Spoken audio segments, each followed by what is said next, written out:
listening to the Punisher Waterfowls, the Union 0430 podcast. Brought to you by Real Geese Decoys, the most technological advanced silhouette decoys on the market. And Vortex Canada, the force of optics.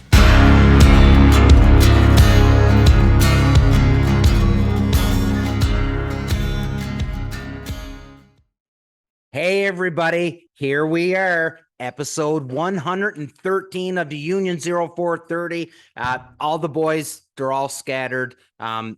Emergencies came up. I'm not quite sure what it is, but either way, it's just me and the man. And I know I would hazard to guess that 80% of the people listening to this episode has this tool on your lanyard or in your pocket or somewhere, because I see everybody using them. We've got David Maestas coming to us, who is the creator and owner of the finisher. So now you know what I'm talking about. I got mine on my lanyard right there. One of the originals before all these cool paint schemes came out. I just got the plain brass one. So now all these cool paint schemes are out. So, Dave, buddy, thanks so much for coming on. We had a little bit of technical difficulty getting you on here tonight, but you made it. Looking real nice where you are. Where are you right now? Well, we're based out of New Mexico. Oh, so nice. I am in my backyard. Thought it was a nice day to come outside and enjoy the weather. So I'm out with my shorts and cut off. It's beautiful, beautiful weather, man. Yeah. What's the temperature in New Mexico right now? We're like in the 80s right now. Oh, okay. So not too bad. I think it was. Okay. Yeah, so not so 88. So you're probably around, what's that in Celsius? Probably around 35 Celsius, I guess. So that would be no idea. Yeah, I know. I'm learning rough miles and Fahrenheit and stuff, just because the majority of our guests come stateside, right? So and they don't understand Celsius and metric just as much as I don't understand Fahrenheit and imperial. So we figure it out. So I'm guessing you're probably around 35 degrees Celsius, which is pretty warm for us, but I'm guessing New Mexico, that's a nice day.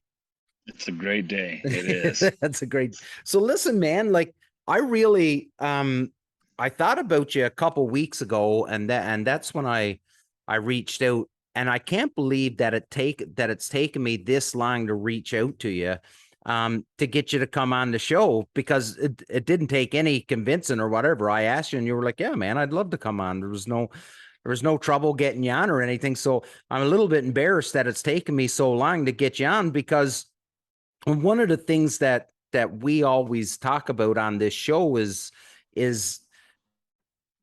how hard it has to be now to be innovative in the waterfowling world, and which is what our whole thing is just about hunting birds. Right. And then, I think, I don't know, I'll say I got my finisher in I'll say it was probably around 2015. I got my finisher. Yeah, it was probably around there. And then it just seemed like everybody had them. It was just like nobody had them. Never heard tell of them. And then someone was like, "Hey, do you see this thing?" And I agree with you, because I think it's absolutely insane to be twisting a goose's neck or a duck's neck, especially if you're trying to get it mounted and stuff. And I really didn't have any other option. And then the finisher shows up, and it just makes life so much easier. But yeah, it was like nobody had it, and then all of a sudden, everybody I knew had one hanging off their lanyard. So, congrats to you, because I appreciate it. Buddy, like it has to be hard to be innovative in today's world, because it seems like everything's already been done. Everything, yeah, man. That's the thing.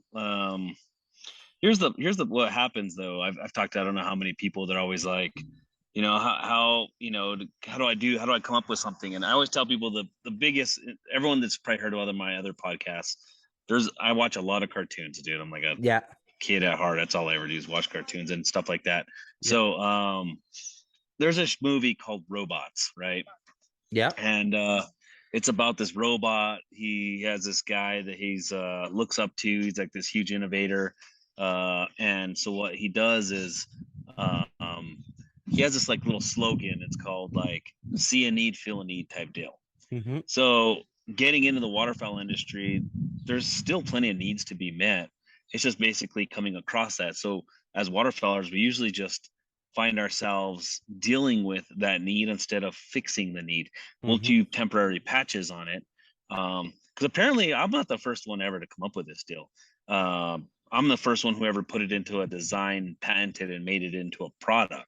The first thing was someone a long time ago. I mean, it's back, I'm talking old timers, like 80s and 90s. And they're telling me about this thing they used to call pithing. Basically, they used it in biology class when they were little kids growing up in school to get these frogs, and then they would stick in the back of them and it would like kind of paralyze them, but they would just put it in their spine. So their spine would have them paralyzed, and they flip them over, and then they would cut them open to leave them alive so they could look at all their organs and stuff like that before they ended up killing them. Also, it's pretty crazy stuff. So someone from there got the idea of putting a flight feather in the back of a bird's skull, which it worked. But man, a lot of the time it broke. You're there fighting with these birds, and you know, and if you, like you mentioned, so your point, you were saying it, you know, you needed to mount these birds or whatever, which is a great point. Because I don't know how many times that we get people like, oh, this taxidermist said don't do that, this taxidermist said do that, and I have just as many taxidermists that endorse the product. I would rather fix a pinhole in the back of the head versus a neck that's been ripped off or torn to pieces and all this. Absolutely. So I mean, and like I tell everybody, I said anything done with overuse is going to affect that animal. So like if I used a bird shot, instead of like grabbing it and finishing it off and you shoot it again, you're putting all this trauma to that bird, you know, it's going to ruin it. Too much BBs in a bird is not a good thing, right? Absolutely. We all know that it destroys the meat, all that stuff. So if you use the finisher and you use it in there vigorously and you're just going to town on it, you're gonna mess that bird up. So, but if you use it properly, you're gonna have a pinhole in the back of the head. It's gonna be no big deal. Yeah. And you know, it'll be perfect for those. But anyways, but back to your point, man. The fact that I was able to do something to where, you know, it's become a globally known product is blown away. I'm blessed to know that you know, it's gone as far as it did. I first just did this to pay off my patent. That's all I wanted to do. I didn't plan on it getting huge. You know, I thought I would sell maybe a couple hundred of them or something like that, and it would pay for me to have some cool stuff on the side, and you know, go on some trips and meet some people. And I never thought it would ever turn into something to where I would have a full-on business and to where you're, you know, getting employees and stuff like that. It's just crazy. That is insane. Yeah, the fact that you had to go out and hire employees. Like that's insane. Like after, like with a rough ballpark estimate, if you were to say how many finishers have you sent out, like roughly? I don't know, man. So you said you got your finisher back in 2015. Yeah. I started it in 2014. So you Jeez. Yeah. So that's 8 years ago. Yeah. Wow. So yeah, we've been in business for 8 years, and I honestly don't know, man. I would say tens of thousands of them have gone out, you know, and it's insane, dude. This year alone, we've done our best so far. Oh, Bass really? Pro, Bass Pro, Cabela's, Shields, they all put in these monster orders to where we're still catching up for Bass Pro orders. It's crazy. I never planned on that ever happening, and it's crazy, man. Like I said, it's wild. And but I think that's like most people that you talk to when they create something, they make something, especially when it's it's something that's new, the common thread always seems to be, I never thought it would get to this point. Do you know what I mean? And that just it's reflective of what you said. You see a need, you fill the need, right? There was a need there. I know there's a ton of dudes out there that have no issue wringing a bird's neck, and to them, go for it. Do your own thing. I could care less. You do you. Yeah, you do you. Like, I don't care. But to me, I just didn't. I did it, but I didn't do it, and I didn't enjoy it, and I always thought, well, there's got to be a better way. But that's how it was for me. Yeah, exactly, man. Like I literally sucked at wringing birds' necks. Like, I ripped a bird's head off. I socked it. That was the worst. That was kind of like the drawing point for me, because I've been a big game hunter my entire life. You know what I mean? You shoot it, basically dies right there. Now you put a round in it right away and it's done. Yeah. These birds are like, oh, you just get them and then you just ring them like that and you snap it, and then I'd snap it and the body would fly that way and I'd have the head, and I'm like, oh my gosh. And then another one, I'd ring it and it looked like you just wrung a towel just plenty of times. It was just in spirals, and that bird was still alive. I'm like, man, that is wild. Yeah. And I'm like, well, you know, there's got to be something. And the worst one, like I was getting at, the worst one I've ever done, I wrung the neck and it tore the skin from the neck down, and it like socked it. I guess that's what they call it. They socked it. You just see all the meat, and then the little eyes were like blinking, looking at me still. And I was like, oh gosh, this is killing me. There has to be a better way. Yeah, but at the time, all there was this little thing called neckers. I think they're still around. Maybe it's like a big plier. It's a reverse plier that you get and you put it on the neck, and it just snaps the neck. Okay. But honestly, talking to veterinarians, because I got this, like whenever I was doing this, I talked to a veterinarian and I said, hey, this is what I'm doing. And they said, man, that's the most humane way to dispatch an animal, other than obviously shooting it directly in the head, because you're basically putting a headshot to it. Yeah. So like I told them about it, and I got endorsed by these, veterinarians. That was hard to find. Let me tell you that. Veterinarians are there to help animals. They're not there to kill animals, That's right. To try and get one of them to jump on board and say, no, that's definitely something we agree with what you're doing. So anyways, man, like I know I feel better now that I'm hunting, knowing that animal's being dispatched quickly and it doesn't suffer anymore, man. Like having that bird suffer and look at me, I was like, it's just terrible. I hear people like, oh, you ain't a man unless you wring the neck or bite the head. And I'm like, honestly, dude, it's not about my manliness at all. Yeah. I mean, but if you want to go that route, you can. If you're this big tough dude and you think, oh, using the little thing tool like that's for girls. I mean, to me, it's helping people educate and bring them into the sport, showing that we're being respectful to these animals we're hunting, and that's the main thing I wanted to get across to everybody. Is we're treating them humane. You know what I mean? We're not just going out there wringing the neck, throwing them in the pile. Because I don't know how many people I've talked to, like, oh, just wring the neck, and I'm like, okay, how many times have you wrung that neck, threw that bird in that pile, and it's got up? Well, a couple times. I said, well, then you don't do it right every time. You say you're a pro, but it's happened to you. Yeah, it happens to everybody. You either tear the head off, you don't do it right, or it just stays suffering. So, anyways, absolutely, I go on and on about that. No, absolutely. and it's a good passion. And we, like me and the boys, I wish they were here because they'd all chime in on this, because we say it all the time on this show that as hunters, we are our own worst enemy. We've got and here's a Canadian term for you, Dave. We've got a hockey sock full of anti-hunters that's just waiting for us to mess up so that they can go spread all the social media sites about this big cruel hunter and how he's treating the animals horrible. And that's fact. They're out there and they're just waiting for us to mess up. If you can do something so that it's humane, it causes no pain, it's quick, I don't know why you wouldn't do it. And again, do you, like, if you don't want to spend the $18 to buy the tool, then dude, that's up to you. Like I can't, I'm not going to chastise anybody for not buying something, but don't give me this shit about Oh, well, you're not. Well, if you were good at it, you wouldn't have to need a tool, or if you were a man, you wouldn't have to need a tool, or whatever fucking excuse they've got to use in order to make themselves feel better about not using it. Listen, I know a lot of dudes that don't use it, but they don't use it just because, well, they just don't use it. They'll just quickly do it and whatever, but there's no, I don't know. There's no puffing of chest because they're not using a finisher and I am. Does that make sense?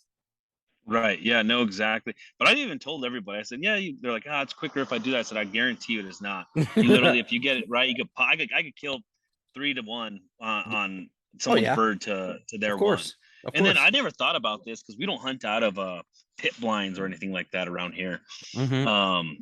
But they say my buddy Alex Langbow with Gundog Outdoors told me, he's like, man, I didn't even realize. He said, hey, my dog brings in the bird. He's like, you're in this little tight confined place and you're trying to wring a bird's neck inside of there, so you're hitting people, swinging everywhere. He's like, man, he goes, I just pop that and throw it onto the stringer and we're done. And I was like, oh, well, there's another thing. Another guy told me about, he hunts birds out of kayaks. And he's like, dude, trying to wring a goose's neck out of a kayak is a challenge. And I was like, I didn't think about these things, so yeah, like, to me, overall, I really don't care if people use it or don't. But I do tell people, try it at least once. I guarantee you'll be like, oh, that was pretty easy. So anyways, but it's very easy. And again, if you are lucky enough to harvest a bird that is, a bucket list bird for you, something that you've been chasing forever, something that you want to get mounted. Now, listen, I get what you said. Maybe if you walked into a taxidermist with a duck and you drove that finisher in and you're just going nuts trying to scramble everything in there, then he's probably going to say, well, you ruined the bird. That finisher ruined the bird. But if you just stick it in and that's all I do. Yeah. I don't ruin any birds. If I want to get one mounted, the bird still looks good. So to me, it's a no-brainer to me to have it. But again, without going down this rabbit hole of telling people that they're wrong for not using it, that's, again, you do you. But again, the fact that you've seen that there is this need, and there is a need for this, and you filled it, and it's pretty amazing, because when you look at this thing and you're like, yeah, this pretty simple design. It's nothing, no moving parts, no engineering, nothing. It's just right. I tell you what I really like is when I went on your website the other day to look, and this is when I sent you the message. I was like, man, I've had mine for so long. There was no extra colors. And then I seen the one of the feather the other day, and I'm like, man, that's cool. I like that one. That's probably my favorite one now, looking through your site. So I'm probably going to have to get one. Probably going to have to order one. But anyways, so it's good, man. I know a guy that but seriously though, it's a great invention. Like you said, fellas before were using things similar, and you can't take all of the credit for it, but you did take the initiative to patent it and to turn it into a business where, like, would you say you're worldwide? Oh yeah, definitely. I sell a bunch to New Zealand, Ireland, Wicked. Australia actually. Man, I wish I had my pelican right now. I'd be shooting some dove. Anyways, Australia used my finisher because it's illegal to wring a bird's neck there. No, you can't wring a bird's neck. You have to use a club, or I think they have like 2 other methods. The main one that they showed on there was the finisher. They said use one of these tools, but they never once contacted me to like, hey, it's my exact picture of my finisher and everything. It shows the guy using it and everything. I was like, hey, that's cool, but I wish they'd have like done some type of tag. This is their Yeah. Game and Fish that put this in their pamphlet.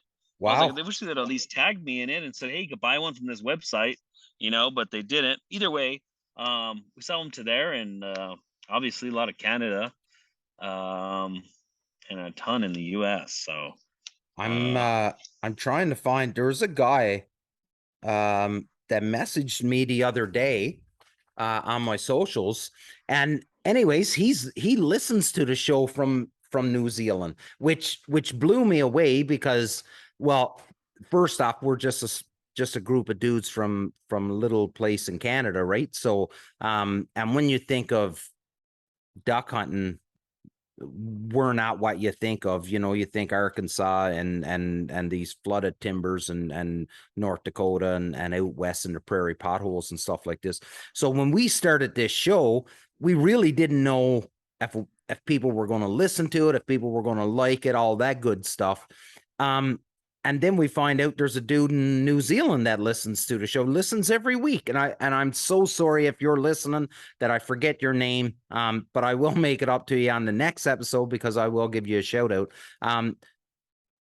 But now you're saying that New Zealand, Australia, like you're shipping over there. So again, like it's just, you think that this world is so huge and this waterfowling industry, for lack of a better term, is so massive and so huge, but here you are, you created this little tool, and now the Australian Fish and Game Department, whatever it is, it's one of three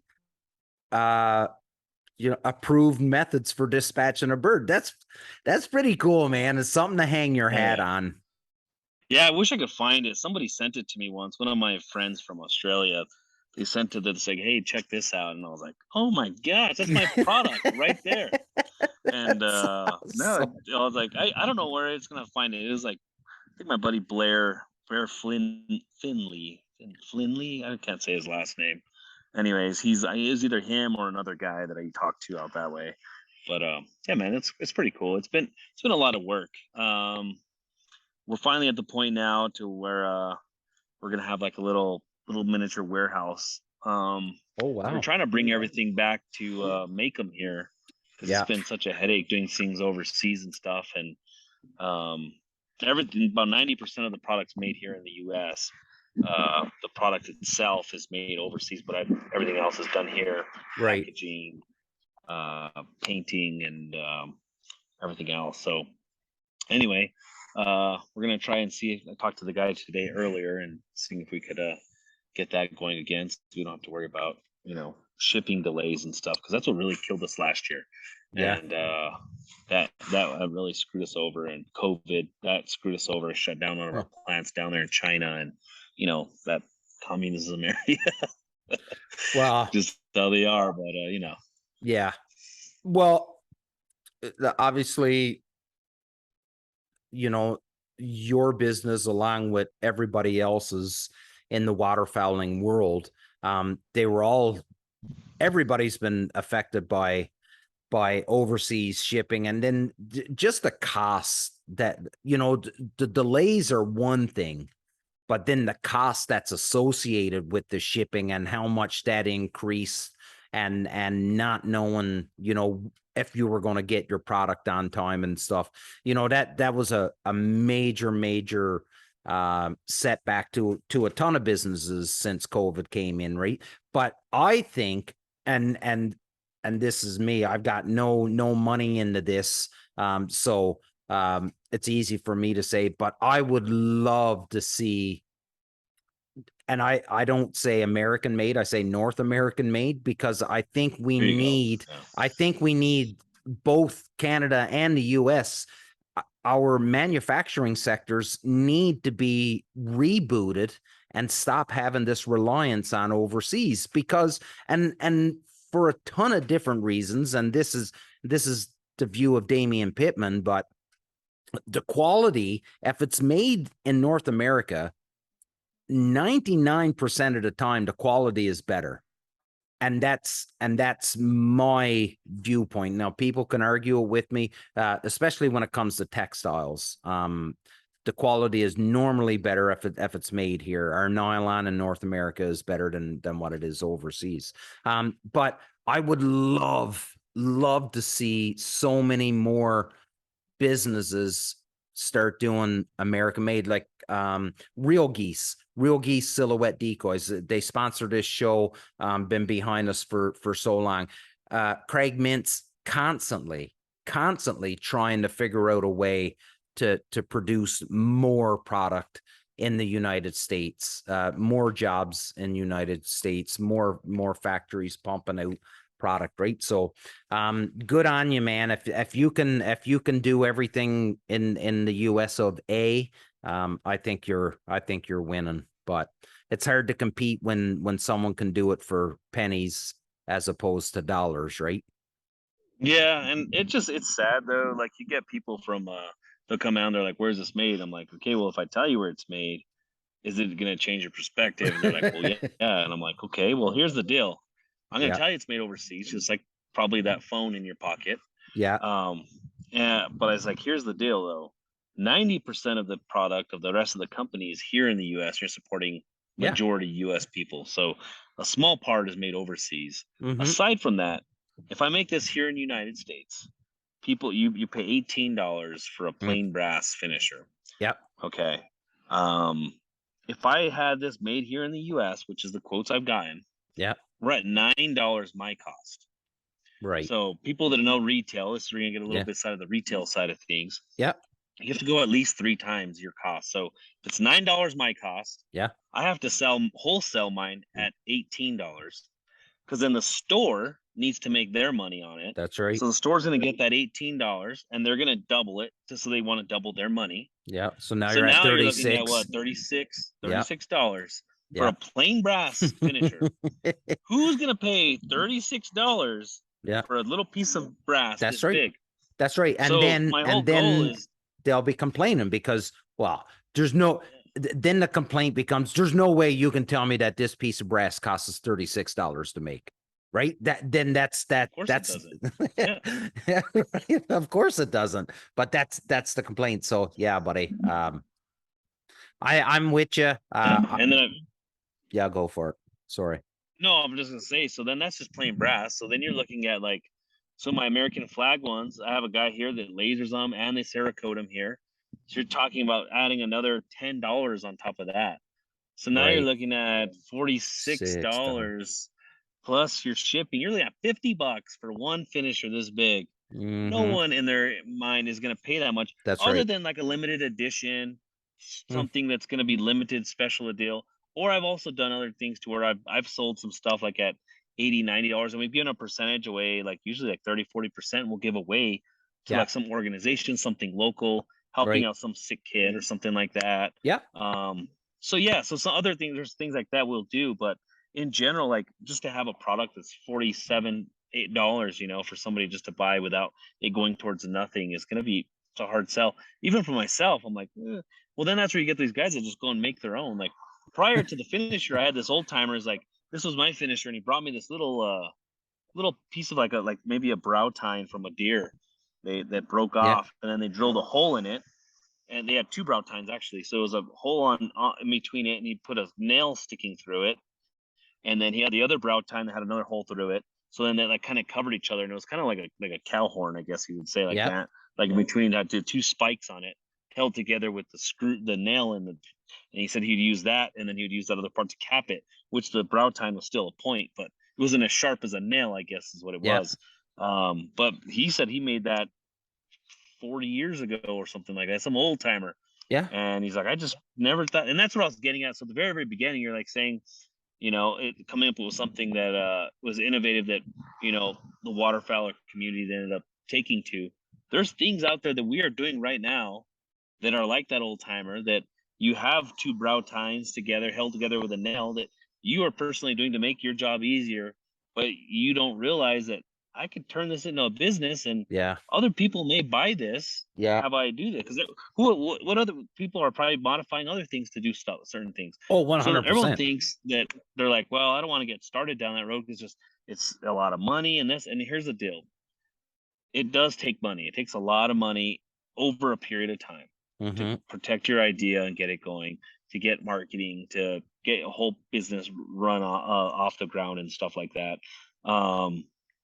So that does take some time, but you know what?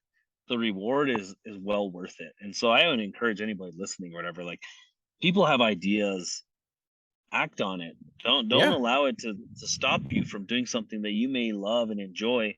I will tell you, it will take away from what you love and enjoy. Like, I don't get a duck hunt nearly like I used to. I used to go out 3-4 times a week. Yeah. And I go out last year, I went out one time. I shot 6 ducks my one day, and that was it. It was a great time, and we caught some fish too. It was a casting blast. But I'm in general, like, there's a lot of really innovative people out there that can come up with something that has not been thought of yet. One of the great products that I just got involved with, I'm a partial owner in the company, is the Bluebird Waterfowl, the animator. Brilliant segue, David. Brilliant. Amazing. I know. How do you like that? How do you like that? Huh? that was well done, buddy. Well done. Just got to keep it natural flowing like that. That was well done, buddy. But yeah, so go on about Bluebird, because we've had George on the show. I've personally got involved with the Kickstarter, so go for it. Yeah. So George, he's a very aggressive guy. He's like my personality, but on steroids. Like, that guy is just bang, bang, bang, bang, bang, bang. It's kind of just like those little wiry chihuahuas, man. Just just all over it. Yeah. Love the guy, but man, he's a go-getter. So he was the same way. There, for whatever reason, I actually don't even know the story behind it. I didn't get to watch this podcast with you guys, but whenever he called me about this product, I was like, that is a great idea. And he told me how it works and stuff like that. And I was like, oh, okay. He sends me one to send out, and I'm looking at it and checking it out, and I'm like, man, this is a great product. Like, and he was gracious enough to extend the offer to be involved with his company. Yeah. He said he talked to a lot of people, had a lot of people in wanting to buy into his company and stuff like that. And for whatever reason, he felt like I was the person that was going to be a perfect fit for his company. And I will say, man, just the ingenuity that he put into this thing and the simplicity, kind of like the finisher, man. It's very simple. It's just a crankshaft on an arm. Yeah. And then you just use that plunger up and down, and it causes the ripples in the water on those days that are calm. Obviously you wouldn't use this on a windy day. There's no reason for it. That's right. On a calm day when there's nothing going on, there's no ripples in the water, you throw that on your spinning wing decoy. Granted, there aren't all models available. It's on majority of the models, I'd say like 70-80% of the spinning wing decoys will fit on right now. But man, it does an amazing job in making that water ripple along the whole part. It's probably, I would say, a diameter of at least, I would say 20 feet, if not more. Really? I don't know if he gave specs on it or not, but I have a pond down the road from me about half a mile. I'm gonna go take it down there. You're not supposed to get in there, but I'm gonna go in there. I'm gonna shoot a video. Yeah, and it's a good sized pond, and I guarantee you it's gonna make that entire pond ripple with just one animator on it. Yeah, splashing the water. So it's a great deal, and we were able to get together and come up with some amazing combo packs. Like, I don't know whenever he was on your guys' show, if it was early on before I got involved, but we were able to get the perfect price for everybody to jump on and try one out for themselves. So I'm excited to get them released. I bet in people's hands this year, and just to see how much he's grown as a person from when we first started to where he is now. And even just a little earlier today, he called me and he's like, hey, check out the website now, because I didn't have the heart to tell, because me and him, like I said, we're the same. So when you have two people that are the same, like two alphas, like, you really can't, you're gonna have a hard time getting along. You're gonna be butting heads the whole time, which is kind of good. I think it's kind of like back to, you hear that term, is a iron sharpening iron type deal. Like, two people just are gonna make each other stronger. So like this guy, like, I would tell him something, he'd come back at me, and I'm like, hey man, it's your company, but this is what I would do. Yeah. But he was really open to the ideas, and he's molded and shaped his company into like listening to what I've said. And I've seen his parts too, where he's like, hey, well, this, and I'm like, oh, okay, yeah, well, that makes sense. Yeah. So kind of just made me step back, and it showed me like a guy with fire like that, he's just going to go places. And I'd have been that guy that, if I didn't get involved with this, I'd have been like, I wish I would have, could have, and should have. Yeah, And then of kicking course. myself in the balls several Yep. times, Yep. stepping on them, probably cutting them off, and just, and just away, you know what I mean? Waking up in the middle of the night saying, "Man, I'm an idiot. How did I let that pass me?" Yeah, 100. Yeah, no, it's just great tool, man. But to expand on like something that you said earlier when you said, especially as waterfowlers, because I think waterfowlers, and not taken away from anybody else that hunts or whatever else, but I find waterfowlers are very I can't even say the word, very they're always thinking of ways to make life a little bit easier, a little bit quicker. Creative.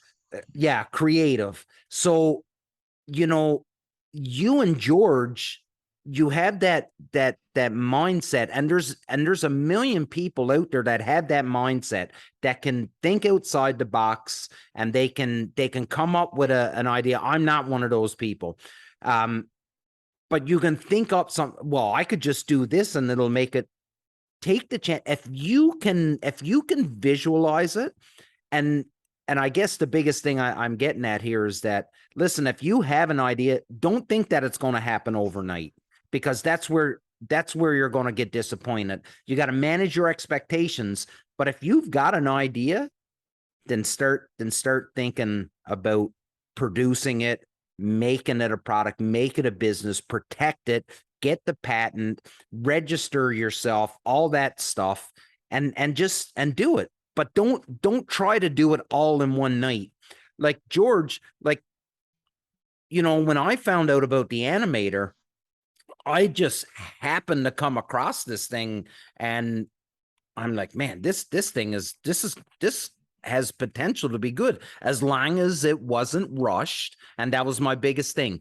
Don't rush it to get it in people's hands. Make sure it's good and it's working and stuff, because as well as I do, the first person that gets it and it falls apart on them, well, then that's it, right? Because they'll be all over social media and they'll tear it apart. But you guys have been very, very methodical. Like I get the emails, I get the updates. Listen, we're almost there. We've had a sit back.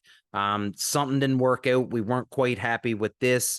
We've sent it back. We're redoing it. And so there's been setbacks and stuff. It's to be able to watch, and I've talked to George, and I know some of the ideas that he has for things down the road. And he's a very creative dude. And with you and him behind, listen, it's good to see some young people that's getting into the game, where it's not always the same people putting it, the same company just putting out stuff. It's good. We need variety. We need new people. We need fresh ideas. And when you're taking, a person like you and a person like George that are coming together, I agree with you 100%. Two alpha personalities. As long as you can remain professional, the sky is the limit. No, I agree 100%. Like I said, man, so the most recent thing that we updated was, I told him about his website. He's like, hey man, I'm getting a lot of visitors, but my conversion is terrible. And I was like, man, I really didn't want to have this conversation right now, but you brought it up. But man, it looks like your website looks like one of those cheap Chinese rip-off things, like to where it's like, hey, wait, buy more. Hey, here's this. I was like, you just have too much going on, man. It's just too much. Yeah. I said, clean it up, simplify it. Make a couple drop downs like on your menu and stuff like that. Just put it to where, you have a menu and it says animators, and you could click on animators and it shows you click what bird you have and it clicks and it takes you there. Yeah. Just make it simple and have your combos. And he within this conversation happened, I don't say not yesterday, the day before yesterday.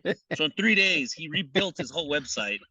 Like, I was just like, man, this guy is out of hand. Dude. Yeah. Like, he's crazy. But he's got that fire.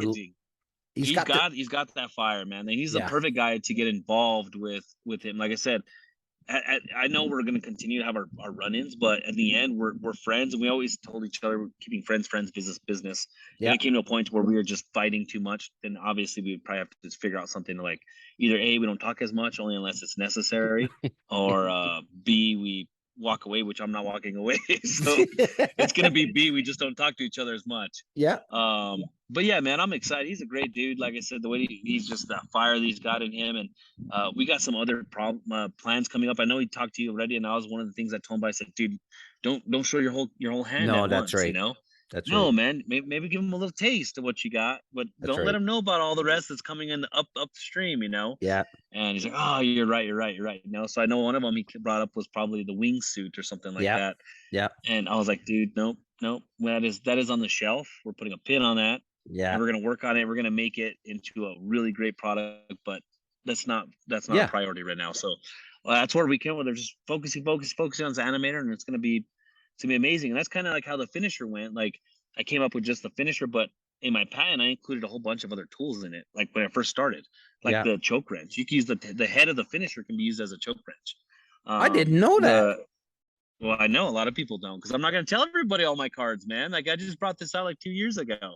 I did not know. I'm just hold on. Don't talk, because I gotta go grab. I gotta grab mine. I gotta check it out. Okay.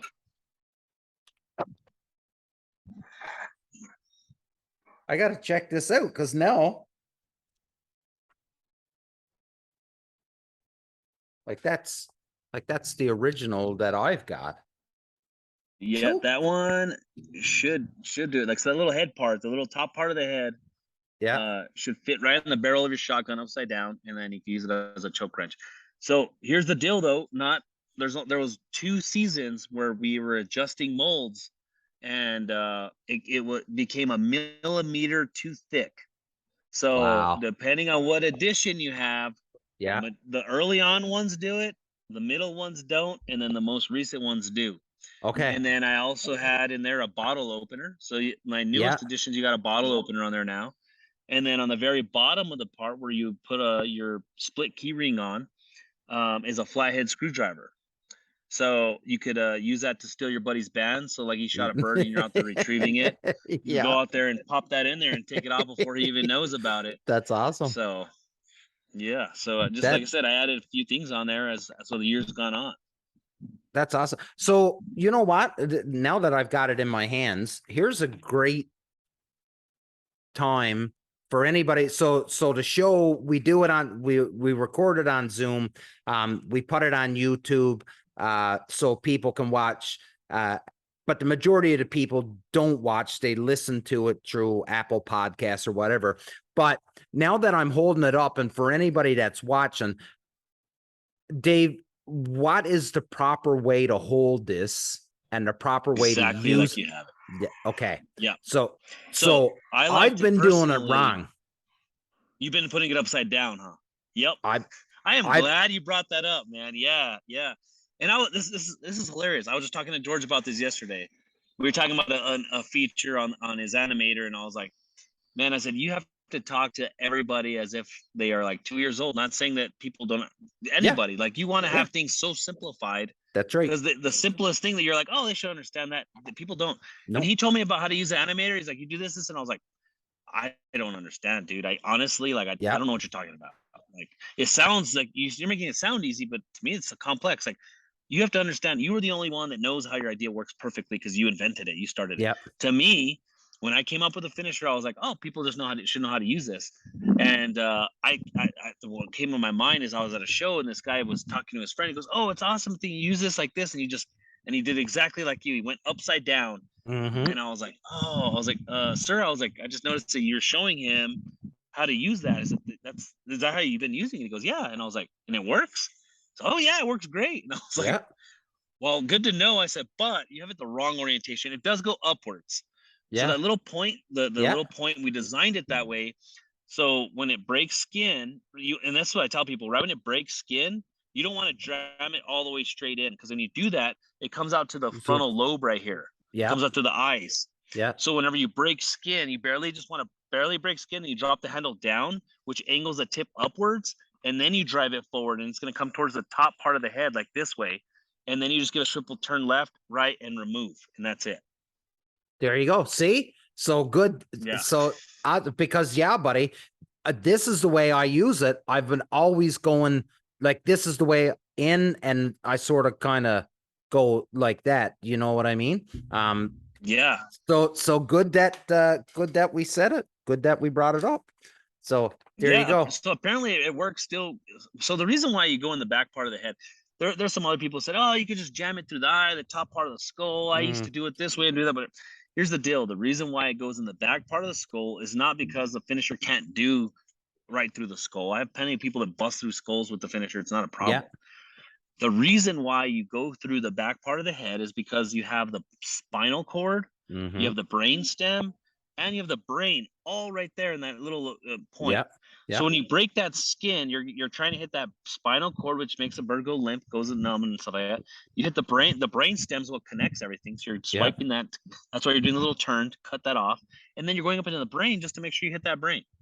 Now, granted, I have had, I don't know, out of 100 birds that I've killed in 10 years, that's how bad of 100 I am. No, but in reality, like, just say out of a batch of 100 birds, I would say 1 or 2, which I would call a Terminator duck. Yeah. I put that thing in perfectly. I turn it, I threw it in the pile, and it was still alive. And I was like, how in the world? But this is how strong that bird was. I shot it, and it had half its skull missing.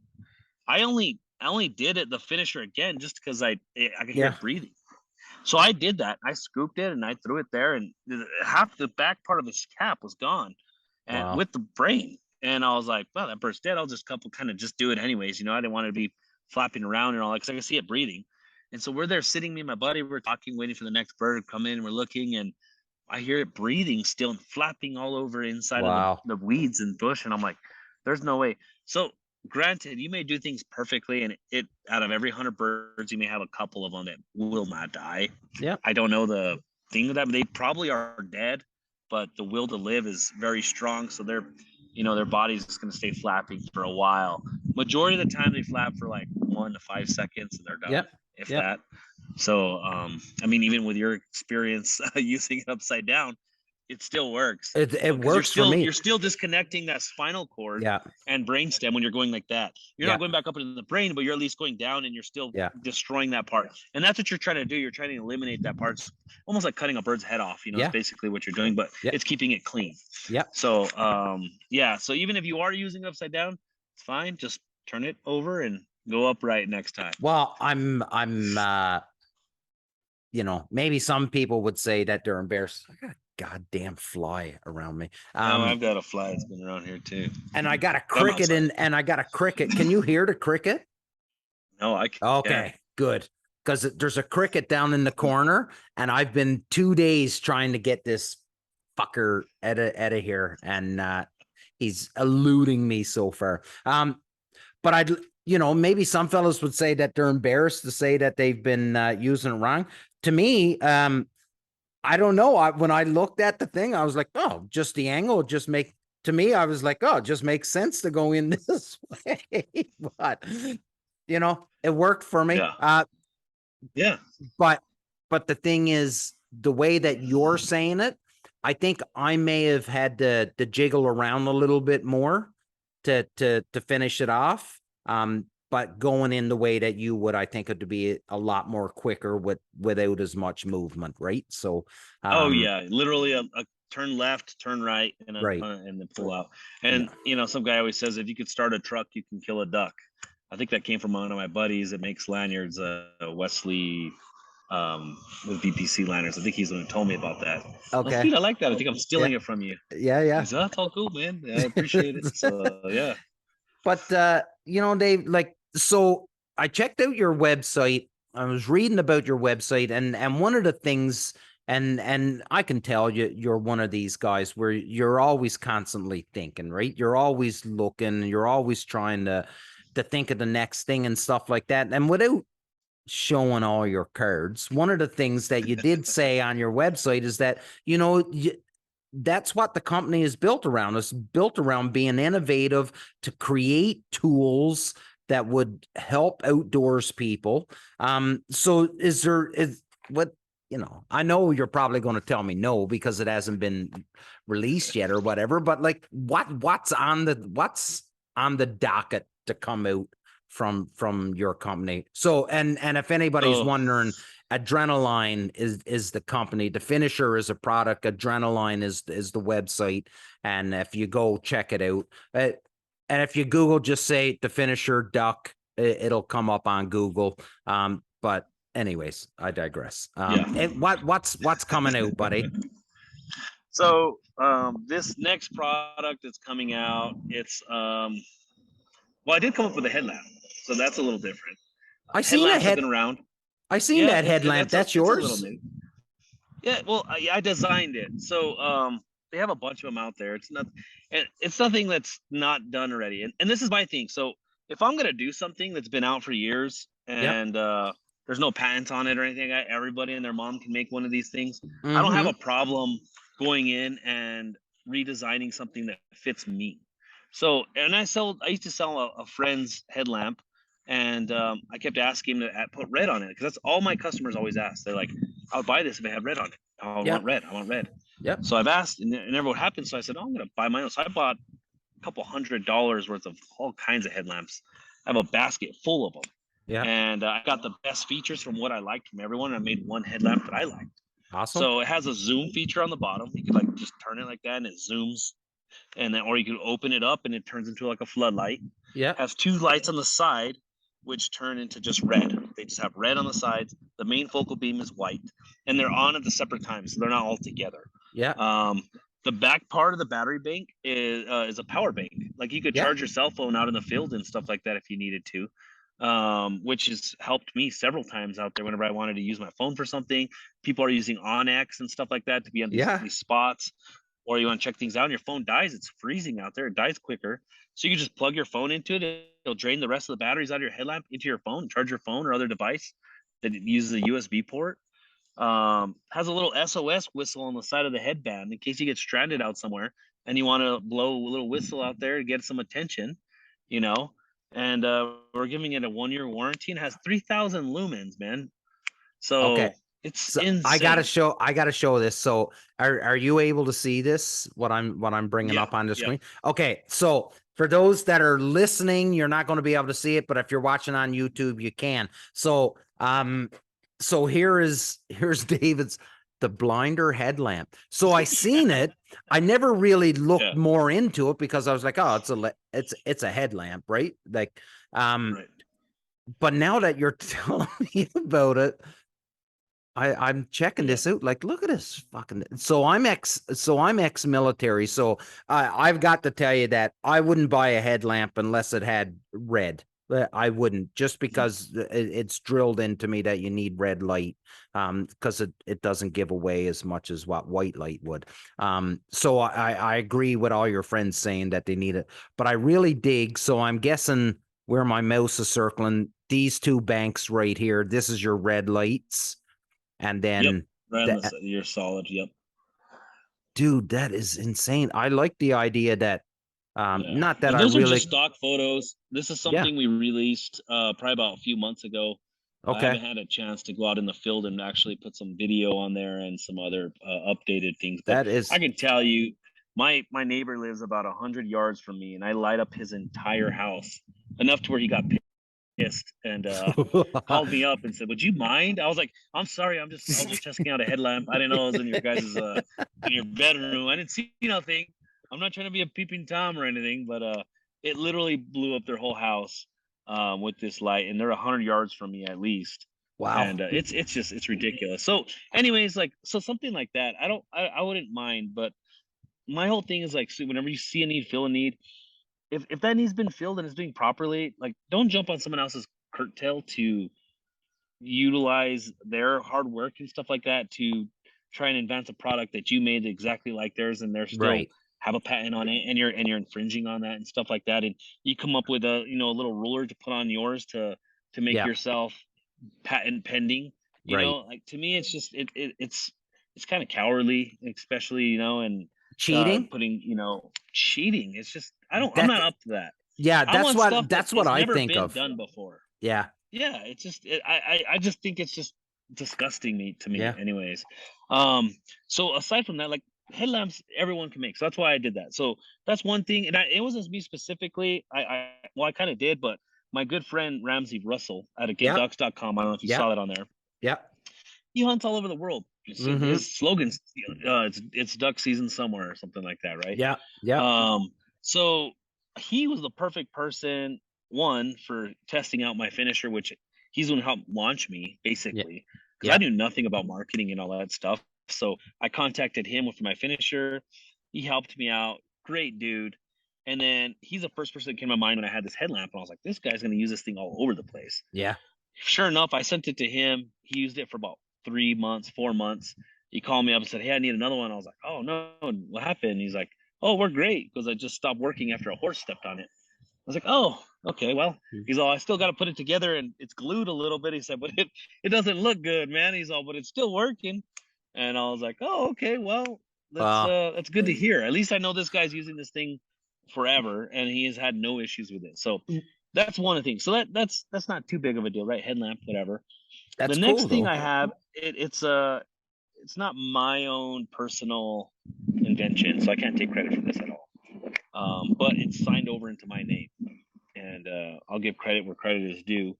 My lawyer, we've become good friends. Obviously, over 8 years, we talked every year about something, or and his dad wanted to go duck hunting one time. He's like, I've never gone duck hunting before. This is about 2 years ago. And maybe 3 years ago. It's been a little while, 3-4 years ago, maybe. And I was like, yeah, man, I got a spot. You guys come out here and I'll take you guys. Yeah. He's like, oh, right on. So we show up, man. It was a blessing, dude. Like, we had ducks coming in right in our face. I let them take majority of the shots. There's 3 of us, you know what I mean? And we filled our limits, dude. Like, they were right in our face. It was the best duck hunting experience you could have. You absolutely ruined that man for his first hunt, right? I did. Yeah. So here it is, man. It's on and up right now. It's going to come down to a very sad slope down here in a minute. So we became good friends, talked a little bit, and his dad told me, hey, just let us know when you guys are going to go hunting again or whatever. I'd like to go again and all that. And they have a property up in the mountains, and he actually had some elk tags, and he gave me an elk tag to go hunt. Someone and I filled my elk tag and all that, and we talked about us going up there and visiting at their cabin and stuff like that every now and then. And so we hadn't talked for a while, but then our draw results came out 2 years ago, I think it was. And I was like, hey, I have him and my lawyer Kevin and his dad David in a group message, and I was like, hey, how you guys doing? How did you guys do for the draw? And I get a call from Kevin right away. He's like, hey, man, I'm sorry to tell you, but my dad passed away.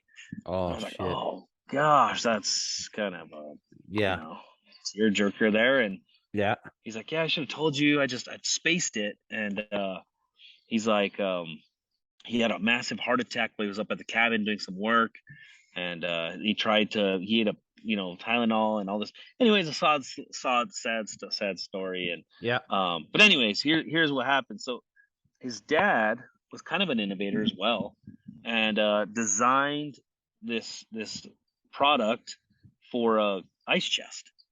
And I don't know what I'm exactly calling it, but as of right now, it's a hammock for your ice chest.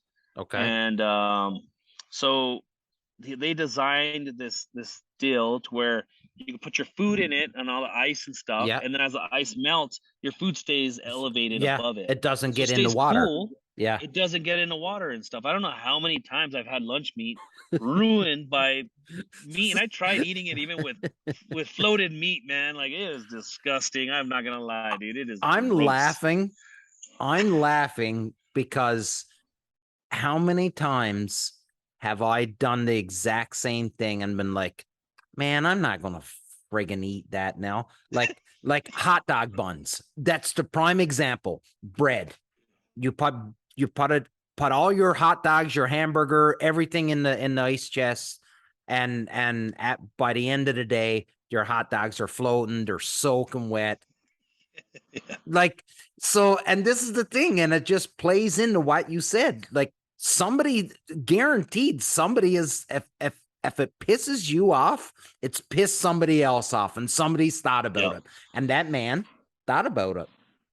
He did. And so Kevin was like, "Hey, I'm not the type of person to do anything like what you've done." Yeah. He's like, "So I want to sign his patent over into your name." And I was like, "Dude, there's no way you can't do that." He's like, Yeah. "Yeah." And it goes, "I don't want nothing." He goes, you take care of the maintenance fees. Yeah. And then it'll be yours. Like, you do whatever you think with it." He goes, "You don't have to do anything with it." He's like, I'll show you the stuff that we have now." He's like, it's very cheap and cheaply made, our prototype. And I said, "That's how prototypes are, though. It's no big Yeah. deal." And I was like, "Dude, I'm gonna do something in honor of your dad. Like, I'm gonna do something. I don't know how, but I'm gonna do, even if I make a couple $100 in doing this deal, I'm okay with it. But I'm just gonna feel like at least I did something with it, something his dad never did." And I would feel I'm honored the fact that he signed over these things into my name. Yeah. And I'm gonna do something. I'm not gonna shelf it. So that is coming down That's cool, the dude. line. What was his dad's name? His name's David. I David, would yeah. I would 100% call it the Dave. Like 100%. That's what I would call it. You don't have to, but Well, I was thinking like the Davic, like almost like a hammock, like the Davic. Oh, that's cool. That's cool. I don't know, play on words, man. Yeah. I don't know, man. I've been thinking about this for weeks already. I'm like, I wanted to use something with his name. That's so awesome, dude. I don't know. Any of your listeners out there, I'm open for the idea there of you hearing go. some cool mashup with the guy's name, Dave. That's so cool. David Souls is the last name. It's Kevin Souls, David Souls. That's so awesome. Hey, yeah. And you guys and girls that are listening, listen, get a hold of David at the Finisher. If you've got the name, then get a hold of him. And you heard it here first, guys and girls. That's cool. Dave, buddy, we are over at 60 minutes. Yeah. So in my best effort to keep the audience engaged and not keeping this going. But I tell you, I would love to have you come back on again and talk some more, because I think it was a great episode. A lot of there's some good laughs too. So which is always fun. When there's some laughs and stuff, but I would love to have you on as somebody that's been using your product for the last 7 years. I've been using your product. I love it. And it's on my lanyard all the time. I always, so the only thing that I do need, I'm going to get one of those zip retractors. Things. You need those retractors. Yes, sir. Yeah. Cause that paracord, I'm not going to lie, it gets on my nerves a lot. So, but anyways, buddy, thank you so much for coming on. I'll give you the last word and then we'll sign out. So over to you, dude. Hey, man. No, I appreciate Damien having me on and all the other guys that couldn't make it here. Next round, definitely we'll have some more conversations and some laughs. Just good intro, just to get a little bit of my background and stuff like that. And then from there we can talk about whatever else comes around, man. Yeah, absolutely. Yeah. And the next time, and I guess the biggest, don't wait for me to send you an invite. You've got an open invite on the show whenever you want. All you got to do is fire me a message and say, "Hey, Damien, when can I get on?" And we'll get you on, buddy. So don't wait for me, because I get tunnel vision, like you wouldn't believe.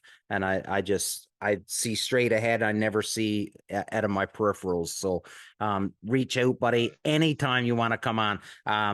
And maybe we can get you and George on someday. Because that would be for comedic reasons only, because I could just picture the two of you having a conversation. I just sit back and I'll crack a beer and just let you two go at it for 60 minutes. It'd be awesome. It'd be like a married couple, dude. You don't have a bunch of married couple bickering at each other.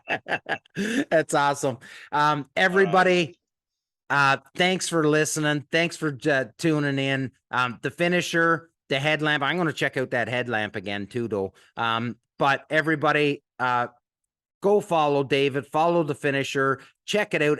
If you are one of the unlucky souls that's still wringing necks because you have no other option, please check out the Finisher. I promise you, you will be happy that you made that purchase.